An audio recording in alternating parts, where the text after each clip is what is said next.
Hello there, and welcome to another edition of Catch the Pulse with Rodney. You all know who I am, Rodney Campbell. Welcome to my show. I just wanted to reach out to each and every one of you and say thank you so very much for checking out our podcast and going to the YouTube channel. I couldn't be doing this without any of you people, so I just wanted to reach out and say thank you, and I really appreciate your continued support in this new vendetta. I am so honored today and very appreciative to welcome you guys to an old friend of mine from back in the 80s and 90s. You might remember a band called Legal Tender. They were a staple around, and boy, did they rock the city. I am fortunate enough to have Gus Papas with us today. So please welcome Gus. Gus, how you doing, brother? Hi, Ronnie. I'm doing fine. Thanks, man. Good to be here. Thanks for having me on. Always. I'm honored as well to be here. Part of your new, adventure. Thank you, sir. Thank you so much. Yeah, I've been enjoying your interviews so far. I'm glad. I'm glad you like them, man. Cool. It's a lot of fun. Yeah, it's a lot of fun, man, and bringing back some good memories and rehashing our glory days, man. You know. Yeah, glory days. That's right. Oh my goodness, man! And tell me, man, how did you end up in Detroit? I know you're from Canada. How did you end up in Detroit years and years and years ago? Yeah, well, I'm from Toronto, and how it worked out is that um, the management company, Spider Management, which are Arnie and Joel, they used to manage the Romantics, and back in the day, and when they were really big, and then I guess they parted ways at one point in the late '80s, and Arnie and Joel were looking for new acts to manage, and because I was signed to the same record label that the Romantics were signed out of New York City. We were both with the same record company. Arnie and Joel were aware of me, and they called me up out of the blue, and I was so excited actually to hear from them back then. And they asked me, like, what I was doing, right? What I'm currently doing, and I told them that I'm in a band here, and we're called Legal Tender, Canadian Legal Tender, and that we're working on. He goes, are you guys, you writing any? Are you still writing? Blah blah blah. And I said, yeah, I am. We got a whole bunch of new tunes. And they said, well, why don't you send us some tapes? Let us hear what you sound like. And I did that, and I sent it to them, and they loved them. The next thing you know is like they're making a trip up to Toronto. They came to my place. I lived in a huge loft with a full stage set up, riser and everything, and they came in there and we did somewhat of a showcase. They listened to us, and they actually managed that Legal Tender for a couple of months. And we played a lot of gigs in Toronto, but we hadn't developed a following yet. But by that point, the band had some internal incompatibilities, so to say, and the band split up. And Arnie and Joel asked me, would I be willing to relocate? And I said, sure. And that's how it ended up. I said, sure, I'd like to get out of the city. I'll come to Detroit. And I moved to Michigan, and there we formed the American Legal Tender. Oh, dude, was worth more too, right? Was there how many different members from the Canadian one to the Detroit one? Did you keep any guys from Canada or no? No. I came alone to Detroit. I moved to Detroit alone, and we scoped the place out. Arnie, obviously knew of Nightingale band that Scott and West and Mark was in with Stevie as well, right? And so we kind of like their whole approach to it as managers was let's find some young guys and form a new Legal Tender down here.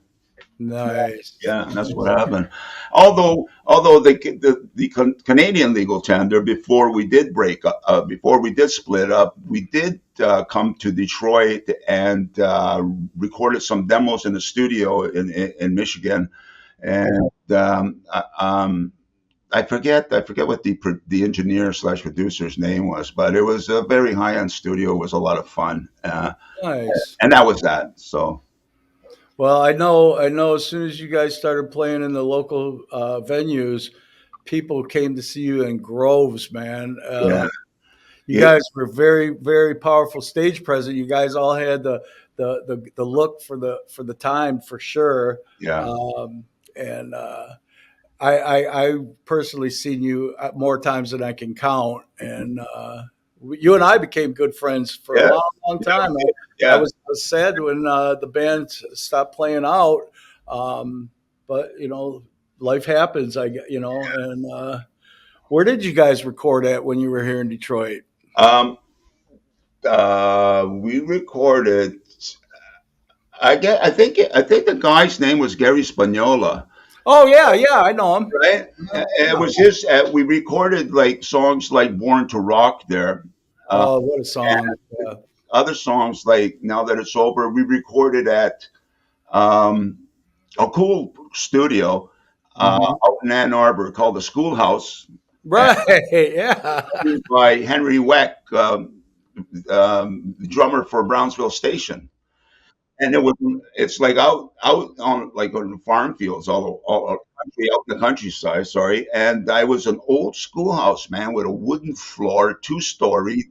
The band set up upstairs in the classroom. There's huge maps and chalkboards, old style school, with a bell that you could ring. There was attached to a rope out front, and the control room engineer were downstairs in the basement, viewing viewing the band through monitors, uh, right, watching us, and we'd communicate with microphones on that. But that was awesome. That was a great Yeah. scene. Yeah. A lot of local bands have recorded out there. Unfortunately, it's no longer there, as far as I'm aware of. Oh, it's not. No, I don't believe Oh, so. I could be wrong, but yeah, the Brownsville station is, I believe, no longer. But yeah. man, how No, did you come about writing some of your classics and some of your hard? I mean, you were like all over the scale, man, from like ballads to yeah. stomp, really hard stuff, man. And Mhm. and the Yeah. one that you just mentioned, now that it's over, what a song, man! It makes the hair on your arm stand up. It's just a Yeah. That came beautiful out really song. well. Yeah. How did you come up with that song? What was your mindset to Mhm. put the lyrics down to that? Well, there was a lot of moving. There was a lot of sacrifice that was made when I moved to Detroit. One of them was, first of all, is that I had just ended. I just got separated from my marriage, and at that time my daughter was like 2 years old, and it was very difficult to leave. But I would always come and visit, Christmas, Easter, that kind of thing, right? And then I come back to Michigan, right? But the song pretty much is about that thing, that whole thing being over, and the relationship and all that, right? And that kind of thing. Do you see your daughter now? Absolutely. Yeah, we talk a lot. The other day we talked on the phone for like an hour. Wow. She's living in British Columbia now, and she's got herself a great job out there, and she's Wow. doing great. That's wonderful. It's always She's great to hear something else, kids man. doing Yeah, good, man. And my yeah, daughter just moved here from. She was raised in London, England, for 18 years of her life, and she was living in Littleton, Colorado, for like the last 15 years, and now she's on the other side of the state with me in Grand Rapids, and it's not as close as I want it, but I'll take what I can get. You know what I'm saying? yeah. I didn't know you had a daughter. That's Yeah. amazing. Right I on. got a 14-year-old grandson, Jax, man. He's Oh, oh, literally a genius. He's literally a genius, and he's the most polite and cordial young man. I can't get enough. I love that kid so much, and I yeah, just don't get enough time with him, man. It just that's sucks. But great. yeah, but we're coming to a medium with me and my daughter so we can, see each other more. I'm getting up there in age just like all of us, man, and So that's maybe a podcast down the road. Yeah. But I wanted to talk to you about how did you end up opening for Rory Gallagher, man? Tell me that story. That's a good one. Yeah. Once again, legal tender. First of all, I want to say is that when we started out playing in Detroit and the band was finally put together and we started gigging, I'd say after about a year, we had by then developed a really good following to the point where the people coming out to the bars like the Studio Lounge, I remember there being lineups to get in and stuff. And the really cool thing about that is that they're coming to see a band that's playing all original material. And as a songwriter and performer, there's nothing more gratifying than that. I'm telling you, it's above and beyond being in a cover band. And so what I'm getting at is that Arnie and Joel did a really great job, and there was a lot of promise with that band. Those guys got us some really good dates. Arnie and Joel got us the gig at Key West to open up for Rory Gallagher. And at that time, Rory Gallagher he wasn't feeling well. He had there's some gout or something like that in his ankle and his back and stuff like that. It was out of whack. And Arnie, this is not why we got the gig, but we got the gig because of Arnie and Joel's connections to get us. I remember those guys rather well. But how I got to go up on stage and actually jam with Rory Gallagher was kind of a favor back to Arnie because his brother is a chiropractor and he brought his brother in and he gave Rory Gallagher some free adjustments, right, to get so they invited me up at after we finished opening up for them, and they went on. They started their show, and towards the end of their show, that I went up in, and I remember Arnie and Joel being really, really nervous and wondering whether I can cut it or not, right? But I'm telling you, for me, for me, that was a piece of cake. I just like it was freaking awesome. That's the highlight of my entire Really? career was to to stand by that guy Wow. and trade off guitar licks in that song called Bullfrog Blues. I mean, Uh-huh. Uh-huh. here's a guy who as a youngster, a teenager, had all his albums, listening Wow. to them at home, right? Yeah. And here we are opening up for him, right? And not Yeah, only you stand side by side with him and play next to yeah, him. yeah, it was awesome. It was Yeah, great. but you know what? You know what, man? There's good guitarists and there's good vocalists. But my God, man, when you would, I just you could put it together so well. You could play like the hardest licks on that guitar and sing and never miss a beat, man. And Yeah, people are just like watching you, and you just made it look so easy, man. And thank every note was perfect, and the harmonies and everything. That band was a very, very special band. They were fantastic. it I, was. I know life happens, man, and Yeah. what are the other guys doing now?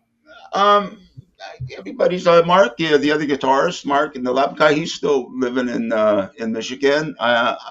Stevie's in Nashville. And I'm not sure where Scott is right now. However, we've all kind of communicated on Messenger. I connected with the three of them to tell them that how much of like looking back now in retrospect, it's like yes, we had a good thing, man, and like the old cliche, you don't know what you got till it's gone, right? But but and after seeing all those, like there's a younger generations that are picking up on legal tender from what they've got on through social media and stuff like that. Isn't that awesome? Yeah, yeah, and it's like so. I sent them the guys these links, and I told them I just want them to know that it was a blast. It was like we had Oh, a really good band. We really did. you And guys had a wonderful band. yeah, I mean, like I said, man, I would jump through hoops to help you guys get a reunion show somewhere. If you guys could all meet up in Detroit, yeah, I'm sure we could make it happen at the Token Lounge. John would be.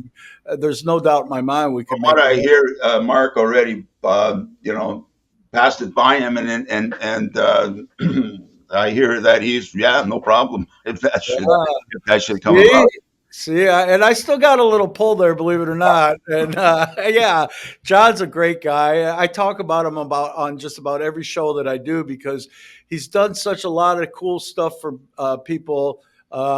Benefits and what have you. I used to do cancer benefits over there at the Token for a little Yeah, while, and yeah, at my birthday parties and stuff. And yeah. I know if you guys could, get everything to jive and the moon and the stars are aligned perfect, it would be just wonderful. You guys could rehearse there, or we could, whatever it takes. I would Oh love to. yeah, it would be awesome. I know that.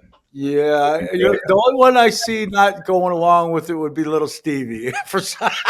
Oh He's really? a little. I love Stevie to death. Don't Yeah, get me yeah. wrong, man, but he could be. On the contrary, from what I gathered from Stevie, I think he'd be he told because he goes back and forth sometimes. I think he'd be Oh, into it for sure. Stevie and uh, I actually we still kept out of the four of us. Stevie and I still would get together long after those days were over. We'd meet up in Windsor, Ontario, and go party and stuff like that. And I'd even come and stay with him for a while. And yeah, but in the last decade, we haven't really done any of that. He's got married. He's got a beautiful little daughter. In Nashville. He went on to pursue his own solo venture with putting out a CD of his songs and stuff like that. Um, how's he doing? How's he doing? that was a few years ago. He's kind of more, from what I gather, more of the family guy now. I understand. But Yeah, that's I get all that. yeah, I get. we all are. I'm still, got myself a little family here. Um, How is the personal life going over there? it's very good. I'm very fortunate to be with two beautiful uh, a woman and my stepdaughter. She's 13, and I've been in the picture since she was born. I'm not her biological dad, but I love her like she's my own, right? That's a beautiful thing, Yeah, man. There's it a is. lot of It is. guys. And it, There's it, yeah, there's a lot of guys out there that if there's a child involved, usually it's like, well, maybe not, maybe not. yeah, I know. Well, There's there for should be me, for me, it put me on the right path. right on. We all know our days of partying, man. I never partied so much like I did in Detroit. It was insanity. I can testify. I can testify. I That old house, man. That Oh old my house. God. It Uh, was like nuts. It was nuts. I had to like unplug my phone on that back then from the wall. It's like I don't want to see. I'm all oh, worked out, right? we But were I like, had some of the best times of my life there, man. I will yeah. never forget it. I will never forget it. Well, I like I said, man, we'd all love to see you again. What's your connection with Spider Management, man, and the Romantics? Well, once again, Are you still involved with them? there. No, in regards to that, no, I'm not. Arnie and Joel split up. They went their own ways. Joel lives in Windsor now, Canada side. No kidding. Yeah, He had. I got to tell you a little he story got about married. Yeah. which is the one, the bigger of the two. What was that? Arnie. Yes. Okay, he had a. He. I shouldn't even say this, and I'm just going to say he has a. Well, he did a fetish for one of my ex girlfriends when I was back Oh, yeah. way long ago. I don't want to. I will not do anything on the air to down talk anybody, but it was comical, and that's a whole nother story. But Yeah. he had a fetish for, and if I said her name, you would remember her. Yeah. Uh, but we're not going to do that. No, I know. Yeah. Well, that Uh, kind of craziness between our, yeah, it kind of like blew man, up, blew up in dude, the I tell you hole. what, that house on Stonehouse after the bar would close. If we didn't stay at the bar until Monday morning, we would from a Saturday night gig that you guys would do. The whole bar would end up over at my house until like Monday morning, and Yeah. holy mackerel! I'm so glad those days are over, man. But I want to talk to you about this song now that it's over because we did touch base on it, and I want the audience to have a listen to it. So we're going to take a little pause here and listen to this song, Okay. and then we'll come back and talk more with Gus Papas Yeah. from Legal Tender. So stand by, Gus, okay? Will do, man. Thanks. Okay. All right.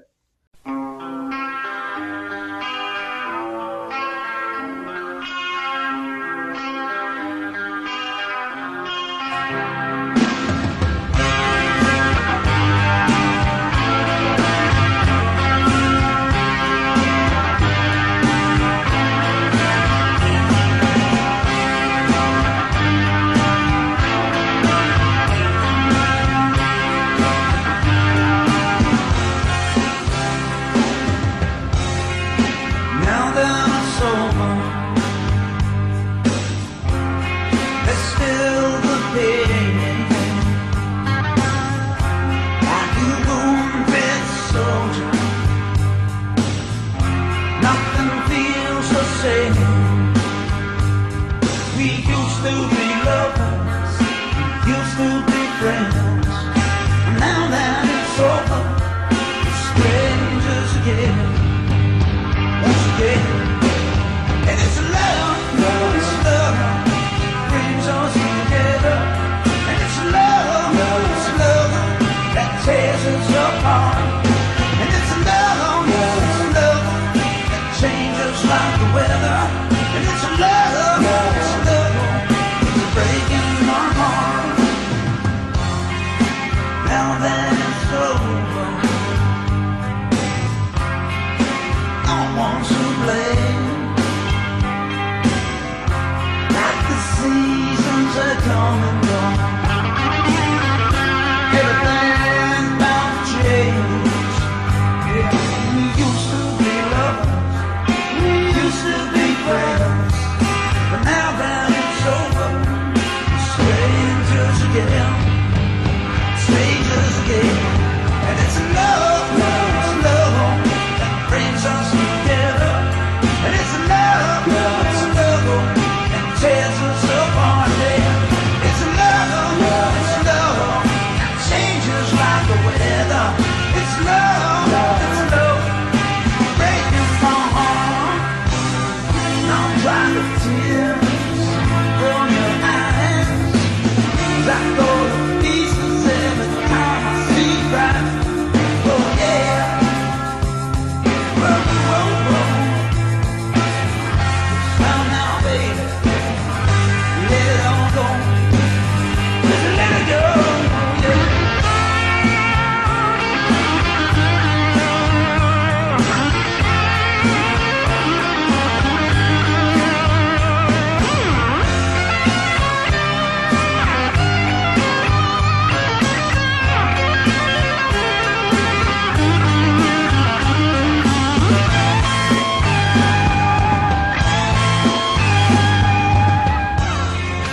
Now that it's over, oh, it's said and done. It's been a long time coming here. I guess it's time to move on. We used to be lovers, we used to be friends, but now that it's over, we're strangers. We're strangers again. And it's love that brings us together. And it's love that tears us apart. Yeah. And it's love that changes like the weather. And it's love that breaks my heart. It's a break my heart. Yeah.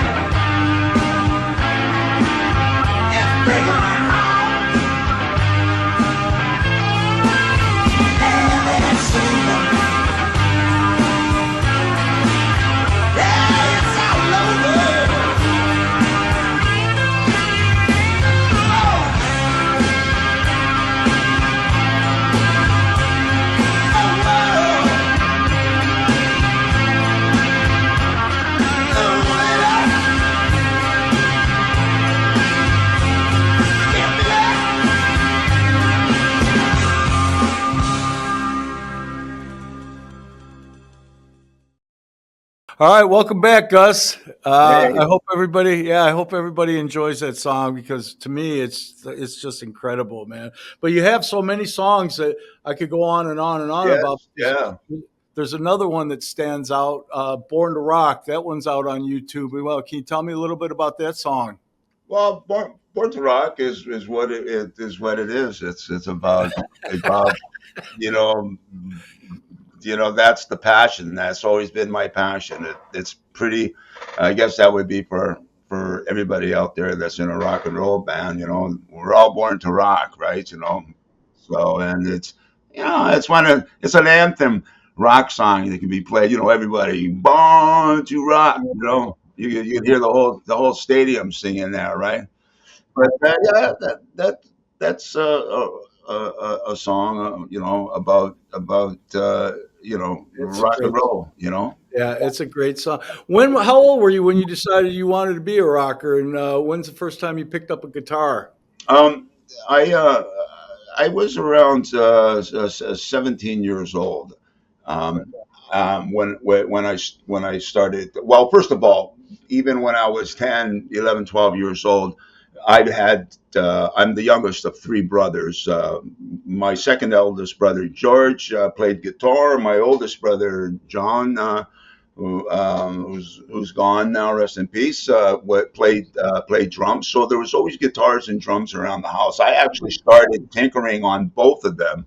I can play drums too as well, right? But I started tinkering on guitar even at 10 and 11, but I didn't know what I was doing, right? But I'd have to say that. So come around the age of 17, I actually went out and bought a guitar and took it up, and I couldn't put it down after that. I had a love and passion for playing the guitar, and my mom always used to say, "Don't you get sick of that thing?" Like, oh, because I play the electric with no amp in, and she go, all I hear is trinky, trinky, trinky, and it's like I don't know how you don't get sick of that, and I actually started writing songs at that age as well, right? Started writing my own stuff. I started writing my own stuff because I mean, I never was one and I learn by ear. I don't read music. I play by ear, right? So I put on a Zeppelin record, and I hear whatever Black Dog, and then I'll play it, and I learn it, right? That's how I learn. However, and vocally, well, I never thought myself as being technically a great singer like Steve Perry from Journey or anything like that. I was more in the category of attitude singer like a Jag or a Hendrix. Look, Jimi Hendrix. He was my hero. He was, hey, Purple Haze, that's what I got into, right? So I said, okay, Uh-huh. nobody else wants to sing in a band. I'm going to give it a go, and so it's stuck with me ever since, right? Bro, you're an incredible singer, man. Like I said earlier, I just the stage show when you're just like let go to do a solo and sing at the same time. There's only a few people that played in your era, and I've had most of them on so far. Mark Andrews is another one, and a Yeah, couple other guys that can play guitar as yeah. fast and as perfect as sing at the same time and not miss a key. It's just you're an incredible vocalist, man. Thank you. Thanks. Yeah. Thanks.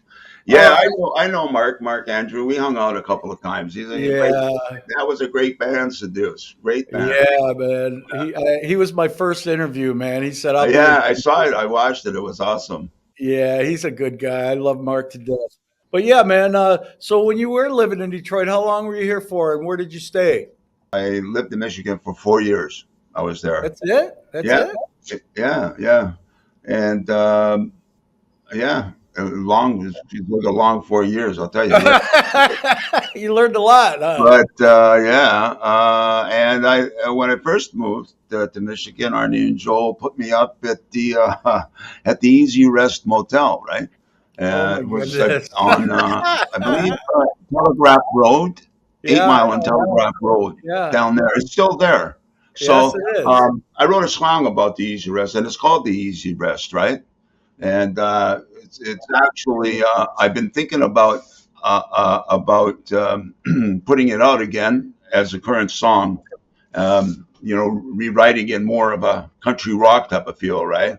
But anyways, it's an excellent song, and it started off like I got a motel room with a color TV, the maids and the clerks looking after me. I get fresh sheets and towels and cleanups twice a week. Well, I got a maid sitting here in the shade, strumming my guitar, sipping lemonade. And if I want to catch some rays, well, man, I can do that too. And this is home, home sweet home. I don't mind sleeping alone. God bless the easy rest.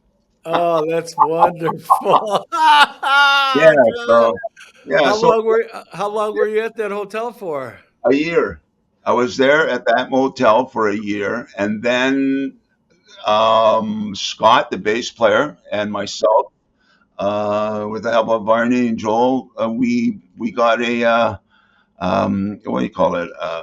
An apartment, like in a town, in a complex in Dearborn. No, was it? No, Plymouth, in Plymouth, Michigan. We got an apartment. We were roommates. Yeah. Yeah, actually, we were just across the street from a place called the Stow and Go. That's where oh my God. We I had worked there. I worked there for a while, part I time. bro, I remember because I had me and my older brother Freddie, we had a storage unit there at that time. Oh, really? And oh yeah, we had a 20 by 20 and Uh, I can't say anything on the air what it was used for, but I yeah, think it was I think I remember that. I think I've been there yeah. once. Yeah, Yeah, I used to send people over there all the time. yeah, But most that cannot be put on the air. So what you moved back to Toronto, yeah. and how long did it take you to get back started doing music again? And what was your inspiration to get back to it? Is the music the same, or what's different? You know what? That's a good question. Because when I moved, I did come back to Toronto, and one of the reasons why I did move back from Detroit back was just because Legal Tender had split up, right? But I still, when Legal Tender split up, and I can't forget where I'm going to go after with this because it's about why I came back and stuff. After Legal Tender split, it wasn't a very good split breakup. And the breakup was more between me and Arnie and Joe, me and the management, and more so than the bands, right? Because of ridiculous stuff, and uh, Money. not even the money about women, and it ruined everything. I don't want to bring any names up, but these women that but got in the way, and anyway, You can that's laugh at it now. I wrote the song "Wild Wild Women." Can't live without them. Can't live with them. That's the other song that came out of that. Oh my God. But Yeah, yeah. Women have a way. Women have a way of making life miserable every now and then. I'll yeah, say it. so I still stuck around. I stuck around. It was hard for me. I was, those guys supported me while I was there. And it wasn't like I was making a shitload of money when we were playing and stuff like that, because I didn't see any of that. I got my per diem to eat, sleep, pay my board, and all that kind of shit. That was all taken care of me, right? All I had to do was concentrate on writing songs and play, and that was fine with me. I was, happy. As long I'm doing what I love to do, right? Now, so after that whole breakup happened, I still stuck around because I was just so heartbroken by the whole thing. I didn't want to just like leave now, so I kind of stuck around and tried to put another band together, and I did with me, Stevie, and another fella, uh, black bass player, tall guy, uh, Grant West, right? And we were called Rebel Soul, and then Grant West left, and we actually did a temporary, well, not temporary, but Mike Jones joined us for a while. Remember Mike Jones? Yeah. Oh my goodness. I don't. You Yeah, know, we don't. he's a court officer now, and Oh, wow. me and him fell out about 4 years ago. We rekindled our friendship, Oh, good. and we got in an argument over social media, and we haven't spoken since. But yeah, he's doing rather well. He's doing rather well. But I think he did tell me before we had our falling out that he did play with you for a while. Yeah, yeah, he did. Yeah, yeah. Uh, It was okay, but you know what? Things were so uh, um, still going crazy at that time with the partying, right? In all respects. But so I came back. I decided that okay, you know, I'm not going anywhere. The days of when I was there with you know with Legal Tender and Arnie and Joel before all the craziness set in, it was very promising. We did opened up for guys like Robin Trower. Uh, Marillion. We toured with them. We went to Cleveland. We did a few dates in Cleveland. We went to New York City to do a showcase for Atlantic Records and all these record companies. And that was for me. That's what sustained me to stay there and keep doing it, and sacrificing not being with my daughter, right? Because I still had the you know the dream, right?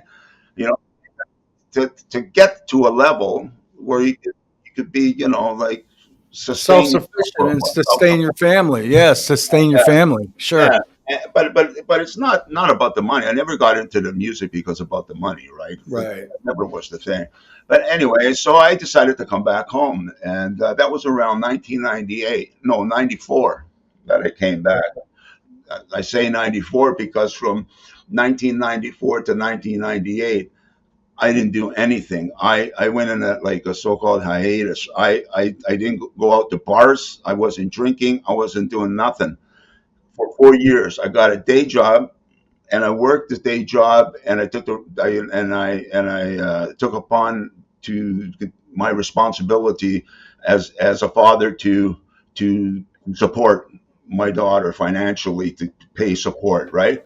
I So I did understand. that for like 4 years because I was all partied out. I just had to get away. I get it, man. I, However, 4 years later, I met the drummer from, well, I didn't meet him, but we hooked up again. We ran into each other, drummer from the Canadian Legal Tender. And he was in the bar scene while I was gone in Michigan and like knew everybody, right? So when I came back, I went out to see him one night. This is after 4 years of not playing. I went out to see him, and I met a whole bunch of people. Again, I was almost like a stranger in my own town, right? So I got invited to go up on stage to jam. Hey, Gus, friend of Henry's here. You want to come up? Come on, man, come on, do a song. So I go up on stage and I do the song, and the next thing you know, the place is like gone bonkers, right? oh, right on. The bug. I got the bug again there. So from Uh, 98 on, I hooked up with Henry again, and we got a band together, and we were called the Bottle Devils, and we were together for about 12 years. So that's what I was doing, you know. Now, currently, I'm playing in a band called the Gus Papas Band, and we got a sax player in the band, so we're doing a lot of like, you know, we're doing some Blues Brothers soul stuff, nice. doing some rock and roll stuff, you know, like, but all top 40 stuff, right? And but with our own, you know, our own groove, our own twist to it. Not into note for note to sound exactly like some other band, right? No, that's not your You know, if style. I can't play my own music, then I'm going to play somebody else's music the way I want to play it, right? Sure, So, sure. but even that is not the ideal, um, gratifying. Um, You want to get back to originals. yeah, you know, I miss that. I miss Yeah. that. You know, yeah, yeah. What's it going to take to make that happen, Gus? Are you trying Um, to pursue that, or are you just like are you okay with what you're doing right now, and or do you want to try to get back to that level? What's your next game move? Well, you know what? It's a young man's game, you know, rock and roll, you Yeah, know, it is. especially when it comes to the time at this time in my life, you know, like career wise, you know, I mean, you know, I mean, guys, I mean, the guys that are still, that's just my opinion. People who are playing in their 60s, and are still doing it are probably guys like like David Gilmour and blah blah, from these big successful bands that can go out and still keep touring. But if you still haven't made like if you're generally an unknown to try and make it in your 60s today, I mean, come on, man, that's tough. However, I'm still writing, and I have a passion for writing, and I'm putting my music out there via the streaming, like Spotify. I get like, I'm with right now. DistroKid is distributing my music, making sure it's all in all the stores, like Spotify. Oh, nice, nice. Like, you can find my stuff out there, it's still out there, and I'm still putting it out. Right, I'm still releasing songs. You Have know, you ever like tried to sell your songs to like yeah. higher? Has that ever came together? Oh, sorry, Sell to your songs like like to like a country artist or something. I know Sonny well, Sonny from Scarlet back in the day. He was an incredible writer too, and I don't know. I haven't talked to him in a few years either, but I know he put a country band together, and he was doing okay. But I think he was like marketing his songs to like country high end country singers and trying to sell his songs to people good like for that. Have you him. tried that? Have you tried that? No, I haven't, and that's good for him if he can do that, because you Mhm. know I'm not. My weakness is that I'm not a well, I'm not a good manager for myself. Sure. Myself that way, right? Yeah. I mean, Yeah. marketing. Yeah, you got it. Now you got to market your own stuff. Yeah, um, it's it's not my forte, managing and I business and gotcha. on the business end of stuff, right? So, are you playing right now? Are you playing in any venues right now? What's going Yeah, on with your band? I'm playing in Toronto. I'm playing in Toronto, around Toronto a lot. Uh, Mhm. um, with the band, we're doing a lot of like private parties. Those are the best. They're a lot of fun. Yeah. They pay well. Oh, it's always a you know, plus.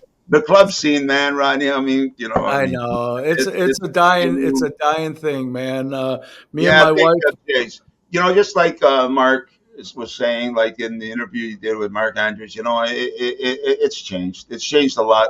The whole music business has changed. And like, even if you get your song on Spotify and it streams a million freaking streams, like, I laughed when he said, "Is what do you get, $10 or something like Yeah, that?" see, and that's such a True. shame. It's such a shame that these musicians, such as yourself, that are on the higher number of years under their belt, um, they get no respect for the things that they've done before, and it's like a kick in the face because and nobody goes to the bars anymore unless it's for back in our day. If the bar was open and there was a band playing, you were going, man. You didn't care who Yeah. they were. It was an extra plus to see somebody and that you really enjoyed, and then you would go back and see them. But Yeah. if people don't know the band that like say at the Token Lounge, if they local bands. Even some cover bands. I had a buddy of mine's band going there Friday or Thursday, and he's a tribute band, and they had 30 people in the bar, 30 Oh, lousy people in the bar. yeah. Nobody, it's not even worth your while to get and load in and load out to play. And there's no pay, no money.